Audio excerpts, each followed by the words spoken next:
ხელის გარეშე ყოფნა მართლა წარმოუდგენელი რაღაცა.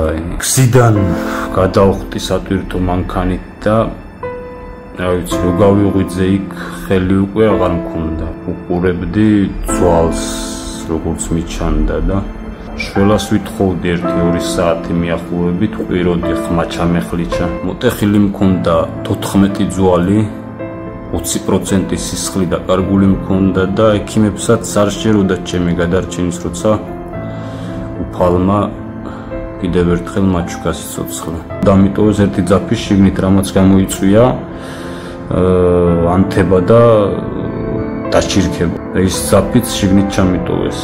არ მომხსნეს არაფერი, არ უჭირსო. მაგრამ ფაქტია, რომ ანთების პროცესშია და ის ადგილი არ ხორცდება, ის სადაც ჩატოვა ის ერთი ძაფი. იმედი მაქვს, რომ მეც ავიყვან მალე ხელში ჩემს შვილს და ეთამაშები როგორც სხვა ნორმალური მამები. მამა, ჩამეხუტე.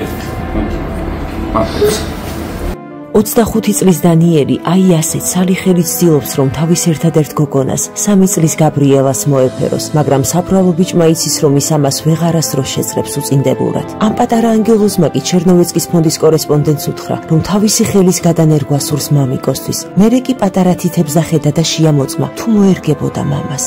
სატვირთო მანქანა, რომლითაც დანიელი ხებში გადაიჭიხა, ახალი ნაყიდი ჰქონდა სესხით აღებული ფულით, რათა ემუშავა, რომ სულშვილი მშიერი არ ყოლოდა, ასევე ბინის ქირა რომ გადაეხადა. ცხოვრების ელემენტარული პირობების შესაქმნელად ნაყიდმა სატვირთო მანქანამ კი ცხოვრება სამუდამოდ დაუნგრია. სვანეთის მთების შვილს, ვაშკაც და ღვთისნიერ დანიელ კვანჭიანს ერიდება თქვენთვის დახმარების თხოვნა. არადა მისი ამ ჯოჯოხეთიდან ამოყვანა ხელის პროთეზ შეუძლია. ეს კი $8,000-მდე ჩდება. აი ასე, უიმედოდ გახურებს დანიელი ღია სივრცეს და ოცნებას პროთეზის შესახებ გულში იკლავს.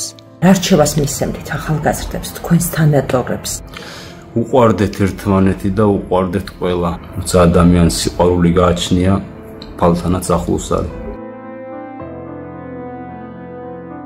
გადარიცხეთ ნებისმიერი თანხა ჩერნოვეცკის ფონდის ოფიციალური საიტის მეშვეობით.